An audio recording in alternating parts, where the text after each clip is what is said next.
दहेज केस करने से क्या सच में पति परिवार की ज़िंदगी खराब हो जाती है या फिर पत्नी की ज़िंदगी खराब होती है? दहेज केस की सज़ा किन किन लोगों को मिलती है, आज इसी टॉपिक पे बात करेंगे दोस्तों होता क्या है कि जब भी पति और पत्नी का कोई भी मैटर होता है तो सबसे पहली बेसिक नॉलेज तो किसी को होती ही नहीं है।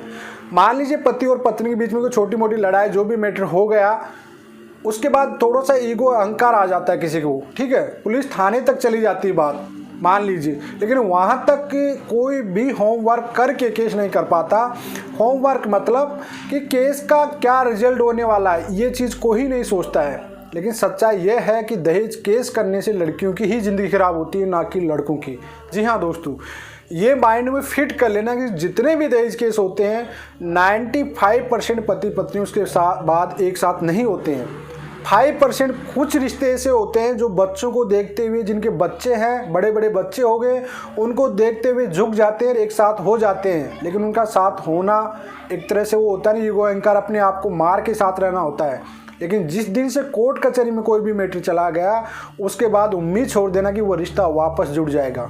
कोर्ट भी कभी नहीं चाहता। आपने एक चीज़ नोट कर लेना कि जब दहेज का केस आपका कोर्ट में चले जाता, कोर्ट आपको बार बार मेडिसिन में, काउंसलिंग में आपकी फाइल भेजता रहता है, कभी आपको एक करने की गुंजाइश नहीं करता है। क्यों? क्योंकि मामला पुलिस थाने से गुजर के कोर्ट तक पहुँच गया, उसके बाद पार्टीज़ को, जो भी हस्बैंड हो चाहे वाइफ हो, दोनों को ईगो हार्ट आ चुका है। अगर इन दोनों को एक साथ रख दिया कोर्ट तो भैया इन दोनों का भी बड़ा क्राइम हो सकता है आगे चल के। क्यों? क्योंकि पति अगर बाई चांस फोर्सफुल भी फोर्स करके अगर पत्नी को साथ रख भी दिया ना, तो पति का ईगो हर्ट हो गया है बुरी तरह से, उसके नज़रों में बार बार एक ही बात आएगी कि तूने मुझे कोर्ट कचहरी पुलिस थाने तक घुमाया।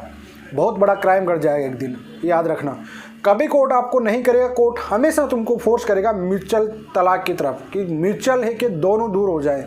बार बार आपकी जब भी चार्जशीट पेश हो जाती है, उसके बाद आपकी काउंसलिंग में फाइल आती रहती है। मतलब कोर्ट का सीधा सट ये मतलब है इसका कि आप दोनों म्यूचुअल में बातचीत करके कुछ ले दे के जो भी है मैटर को क्लोज कर लीजिए। क्लियर कट बात ही है।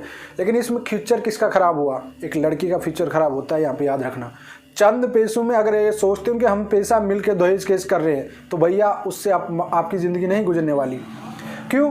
क्योंकि एक सोसाइटी, इंडियन कल्चर है, आते मूवीज होती है, जो मूवियाँ देख देख के 10 शादियाँ कर भी लेते हैं आफ्टर। लेकिन अगर रीति रिवाज अकॉर्डिंग, अगर सिंधु जो संस्कृति, भारतीय संस्कृति है, उसमें शादी एक ही बारी मान्य होती है लड़की की, ठीक है। शादी एक ही बार होती है लड़की की, लड़के की तो कहीं बार हो जाती है, लेकिन लड़की की एक्चुअल में देखा जाएगी तो शादी एक ही बार होती है। अगर एक बार लड़की के ऊपर तलाक का, कहते हैं कि एक तलाक वर्ड लग गया ना, तो उसे दूसरा पार्टनर ढूंढने में बहुत दिक्कत आ जाएगी। और ये दो थर्ड पार्टनर होते हैं जो गंदगी होते हैं ना, जो वादे निभाने वाले होते हैं, थर्ड पर्सन जो इंटरफेयर कर देते हैं, चाहे वो हस्बैंड हो चाहे वाइफ में, ये भैया तुम्हारे साथ ज़िंदगी भर रहने वाले नहीं है। क्यों? क्योंकि ये सगे जो एडल्ट्री वाले, आफ्टर मैरिज भी एडल्ट्री में, चाहे वो पति हो पत्नी, वो खुद एक दो परिवारों का रिश्ता, जहाँ पे समाज बैठ के पूरे समाज रीति रिवाज के अकॉर्डिंग जिनकी शादियाँ हुई, वो एक दूसरे सगे नहीं होती। जानू बाबू के वादे निभाने वाले कि तुम्हारे सगे हो सकते हैं, ये कभी किसी के सगे नहीं होंगे।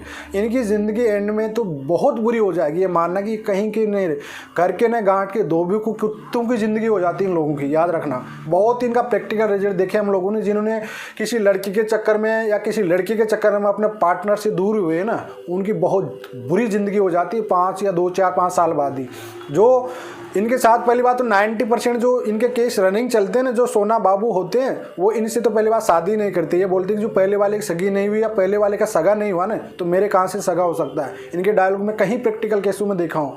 तो दहेज केस से करने से पहले इतना सोच के करना कि आपको आगे चल के 99% आप दोनों साथ नहीं रह सकते हो। मतलब आपका मामला कोर्ट तक चला गया तो आपकी ज़िंदगी ख़राब है। लड़का 3 साल, 4 साल, 5 साल, आजकल तो इतना टेक्निक हो गए, इतना नॉलेज हो गए लोगों को, इतने एक्टिव हो गए कि हर चीज़ का पता है। 498 3 साल की सज़ा का प्रावधान है। 3 साल या जुर्माना या पनिशमेंट, 2 चीज़ मिलती है इसमें से। 90% आपको पनिशमेंट मिलती है, आपको जुर्माना ही लगता है, सज़ा नहीं होती है, ये याद रखना। और आपको दहेज केस हर कोई लड़की जीत नहीं पाती। 2010 के बाद देखिए 1 या 2% लड़कियां जो दहेज केस जीत पाई है, 98% महिलाएं दहेज केस हारती है। तो हर चीज़ में आप दहेज केस को मत घुसाड़िए। हर में आपका जो लीगल राइट है उस पर लड़िए। आपके जो कानून में लीगल राइट है, जो आपके घरेलू इंसाफ है तो घरेलू इंसाफ पे लड़िए।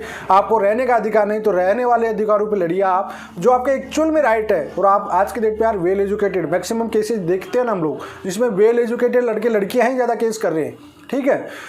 जो नॉर्मल पढ़े लिखे होते गांव ग्रामीण में रहते हैं वो केस नहीं कर रहे, जो सिटी मार्केटिंग जो अपने आप को डिजिटल इंडिया वाले बता रहे हैं वही ज़्यादा केस कर रहे हैं। तो जरा इनकी प्रैक्टिकल समझ लीजिए। और आपका केस कितना धीरे चलता है ये भी आपको पता है। जब केस चलता है तो 5-5 10-10 साल आपके टाइम और मनी दोनों वेस्ट हो जाते हैं और होता कुछ नहीं है।